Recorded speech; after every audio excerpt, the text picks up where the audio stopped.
Hello and welcome. My name's Angie Holden and I'm the blogger behind the Country Chic Cottage.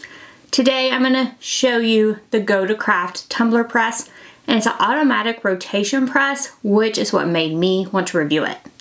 So I'm going to show you what's inside. We're going to use it to make a few projects, to show you how to use it, and then I'll give you my review of this press and hopefully help you decide whether you need this one or not in your craft room. So let's start with what's included with the press. So of course you get the press itself. Now you can see that with me sitting here beside it, this is a very large press. It stands up where a lot of tumbler presses lay down. This stands up similar to the Cricut mug press. However, because it can do those tumblers, so like a 20-ounce long skinny tumbler, it is very tall. It's also fairly heavy for a tumbler press, so do note that when you're purchasing. Then you'll also get a pair of heat resistant gloves, a couple things of heat resistant tape. You'll get the manual, the power cord, which you'll just plug one end into the back. And then there are also a couple of what looks like sublimation prints that you can test yours with. And then there are also a couple of fuses. I think you would only use these if you were having issues with the tumbler press itself. So for now, I'm gonna go ahead and put this end in the back of the tumbler press and go ahead and plug it up, and we'll take a look at the operation. I added that plug to the back, and the on-off switch is on the back as well. There is also a handle that you can use to lift. I don't find this extremely convenient because there's no other handles. So I find that only lifting from the back is sort of awkward, so I don't particularly like the handle feature. So now I have this plugged up and I can turn it on. However, I do want to note that it does recommend that you put just a tumbler. There's nothing on this tumbler. It's just a plain sublimation tumbler.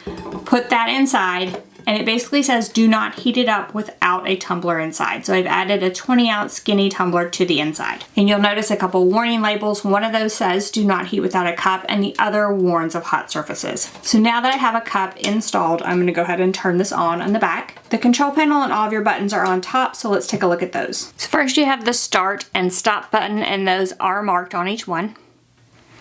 Then there are a series of buttons on the control panel. So first of all, you have 4 modes. First is stainless steel tumbler, second is glass can, third is custom, fourth is ceramic mug.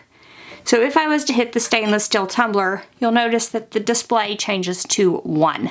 Glass can is 2, custom is 3, ceramic mug is 4. The display also indicates the temperature and the time, and when you hit, say, stainless steel tumbler, it goes to 365 degrees for 50 seconds and it will start heating up or cooling down. There's also a set button, up and down arrows to move the timer temperature up and down as you set it. So for these built-in modes, the first is stainless tumbler, and it's 365 degrees and it's 50 seconds, and then it'll auto rotate into another 50 seconds. This press also has a variable pressure, and the pressure will be 60 with this first mode. And this is for something without a handle because it has that auto rotate on. Glass can is 350 degrees and it'll press for 180 seconds, rotate and do 50 seconds more. Again, a pressure of 60 and no handle. The custom comes at 1 setting, but we can change that. The custom is 320 degrees Fahrenheit and it's 90 seconds on one side, rotates 30 seconds on the other, and a 60 pressure. Then finally, the ceramic mug is 400 degrees Fahrenheit and it's 200 seconds, and it's a 45 pressure, and it does have the handle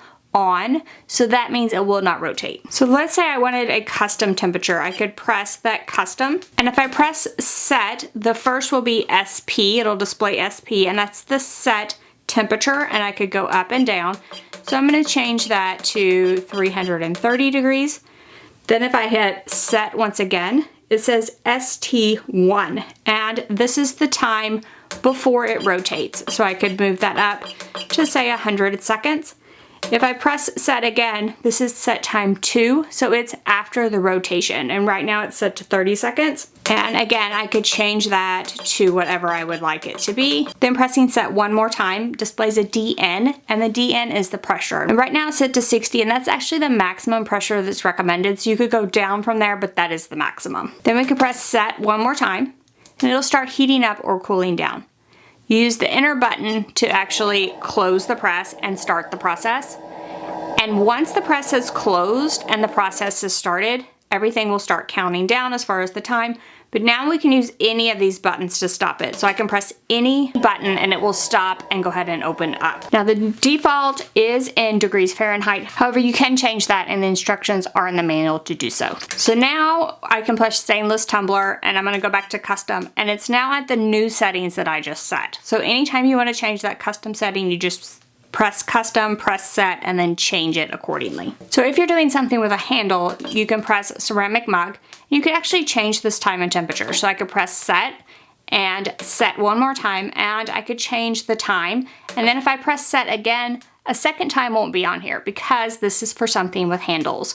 So you can change any of these presets, including the stainless tumbler or the glass can, to anything you would like it to be. Then custom would be of your choice, and you would use a ceramic mug preset for anything with a handle. Just change the time and temperature by pressing ceramic mug, then pressing set and changing the temperature, the time, and the pressure to whatever you would like it to be. Now with the ceramic mugs, 45 is going to be the maximum pressure that is recommended, so just keep that in mind. For illustration purposes, I took the custom setting and I changed the time to 15 seconds for the first and 10 after the rotation, just so you can get an idea of what this rotation is going to look like. I'm going to go ahead and press the start button on the machine. The press is going to close. It's going to apply the pressure that is noted on the settings, and it's going to count down for the 15 seconds. Now I'm going to remove my hands so that you can see that it is doing this automatically.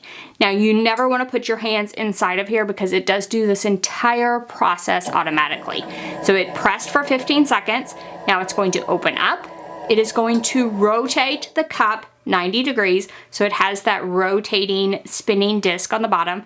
So it goes ahead and rotates the cup, closes back up, and I have it set for 10 seconds for the second time. Now you'll notice my hands have been out of the frame this entire time and I have not touched anything. So it does do all of this automatically. However, I would not leave this press alone. You don't want to just put your cups in and then just allow them to go. I would keep an eye on the press the entire time. Now after that second press, it goes ahead and opens up, and now it's complete. Everything is done, and you can go ahead and remove it with your heat resistant glove. Now this is that same tumbler that doesn't have anything on it. I'm gonna go ahead and make some tumblers using this press so you can see the operation itself and how well it works. For preheating, I have my tumbler inside, and I'm gonna press the start button once I have everything set up here. Once the press closes, we can press the stop button, and it'll actually, if you just press it once, it will just stop the time. And now this is just preheating. It is holding that heat. When I have my other tumbler prepared with the sublimation paper on it ready to add to the machine, I'm just gonna press the stop button a second time. It's going to open this up, and I can remove this tumbler with the preheat and add my tumbler with the sublimation paper. One more thing to note is if you leave this alone for 15 minutes, it will turn itself off. For this process, you'll need a sublimation tumbler as well as a sublimation print printed on sublimation paper from a sublimation printer. I do have full instructions for how I apply my sublimation print to my tumblers as well as tape them for the best results, and I will link to that video in the description below this one. But I do use a lot of tape. I find that does give me the best results, so I tape my sublimation print down well. I add protective paper around the outside to help protect my heat press, and then we can head to the heat press to press this tumbler. You would do similar steps for other types of sublimation blanks within this press. So let's head to the press this tumbler, and talk about all the blanks that you can use with the Go2Craft Tumbler Press. Okay, I will note when I did that method of heating it up. So when I press start, then press stop, it did not stop at the set point. It continued until the maximum temperature. I wasn't paying attention and looked down, and it was all the way at like 425 degrees.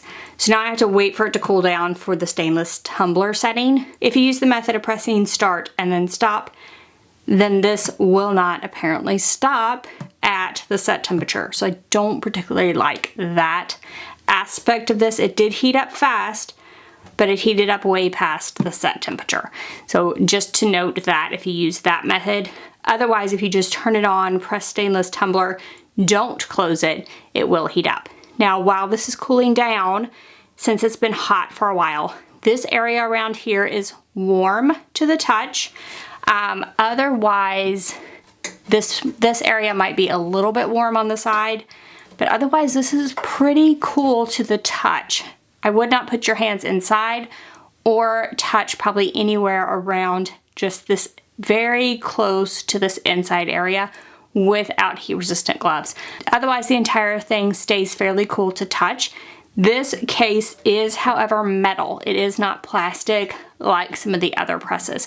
So it is a metal shell around the outside. I also have a heat resistant mat here on the side of the tumbler press, so I can remove this and set it on my heat resistant mat. Let's talk about some of the specifications while this is cooling off. It will go from 0 to 999 seconds.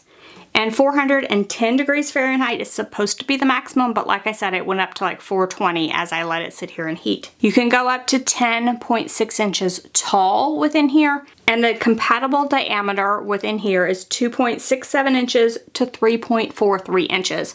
So you would measure on your tumbler, you would measure straight across, and if it was between 2.67 inches and 3.43 inches, then you could use this press for that. So it does state it's for an 11 to 30 ounce straight tumbler, mug, water bottle, or glass. So that is what it says that this press can do within the specifications. So it does need to be a straight wall in order to use this press. It does have this gap area here, so anything with a handle you could put within this gap. We will do one with a handle because there is a certain way you need to load it. All right, so this is about cooled off, so I'm gonna remove the tumbler that doesn't have anything on it, put it on my heat resistant mat. Then I'm going to add the tumbler that has my sublimation print, and I'm going to press start.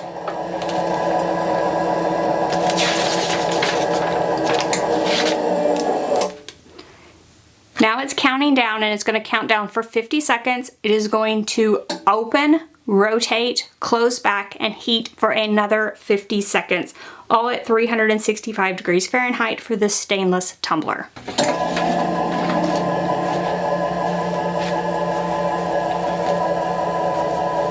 Once it's done with both of those presses, we can remove this. I'm going to set it on a heat resistant mat.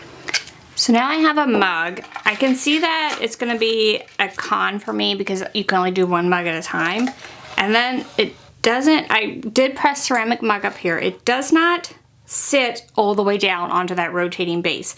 So it's going to sit on this little ledge here, and I'm going to push it all the way to the left and cross my fingers here. So let's go ahead and press start.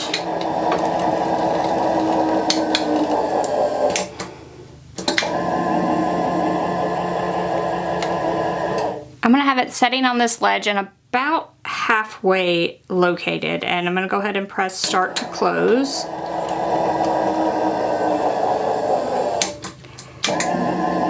I'm having a very tough time locating this mug correctly. So what's happening is, let me try to locate it all the way to this side. It's just not going to cover. I have my print about 1/2 inch from the edge on both sides of the handle, but it's just not going to cover that because it will not. Let's try if I hold it and try to locate it myself. Okay, that worked best. So I just sort of held it and tried to locate it myself and tried to make sure that both sides of this were going to cover the edge. We'll see how good I did. I'm definitely not a huge fan of this for mugs already, just because of the difficulty of loading them in. Then you just remove all of the sublimation paper from each of your tumblers and or mugs and take a look at the results. So the results on these I was not extremely pleased with. So this is the straight 20-ounce tumbler, and everywhere it looks gorgeous except for fading at the bottom. And if I continue to rotate this, some places there's even fading at the top, whereas other places the colors are bright and vibrant at the top. So I just feel like there's some inconsistent heating, and if you'll see, like, this side is extremely bright and vibrant. However, if I rotate this over, this side looks like it could have used some more heat. So I just don't think I got consistent heating with this press, and I just was not impressed with the results. And I'm super disappointed because I love this sublimation print. For the mugs, just as I feared, everything looks great except for the edges that were to where the press closes. Those both look very, very faded, and I just was not happy with the results on the mug. And it even looks a little faded around the bottom as well, which is disappointing. And I did another mug of a different type and got the exact same results. So this was a mug of a different size, different type, and I felt like there was definitely some fading. And even the paper stuck on some of these, which I was able to get off with a little bit of liquid, but it was just very, very annoying, the results that I got with this. Then finally I did this glass tumbler, and it would have sat further off of the bottom than something like that large 20-ounce tumbler, but still, there is fading around this bottom edge. And like this looks really faded, but this looks bright and vibrant. So again, I'm just not getting consistent heating throughout all of the sides with this press. So as you were able to see in this video, I was not super impressed with the results with the Go2Craft Tumbler Press. I've had way more luck with other tumbler presses that are probably less expensive than this one. So a few videos to check out. The PYD Life Tumbler Press is my go-to tumbler press because it has interchangeable coils, and that opens up a broader range of blanks. If you want one that auto closes like this one, it does not auto rotate, but it does auto close. The HTV Rot Tumbler Press is another one that did a fairly good job in my test comparisons. So I will link to both of those videos in the description below this one. But as for the Go2Craft Tumbler Press with that auto rotate feature, I really was not impressed with this one. Don't like a ton of the features, did not get good results on any of the blanks that I tested. So for me, this one is definitely not worth the investment. I hope that helps you decide whether this press is the right one for you or not. So if you have any questions about this press or anything that I've covered today, drop down in the comment section, ask away. If you liked this video and it helped you, give us a thumbs up. And if you haven't already, head on over to my YouTube channel, hit that subscribe button. We have videos just like this one every single week, and trust me, you don't want to miss any of those. So thank you all so much for joining me today, and I'll see you next week. Bye-bye.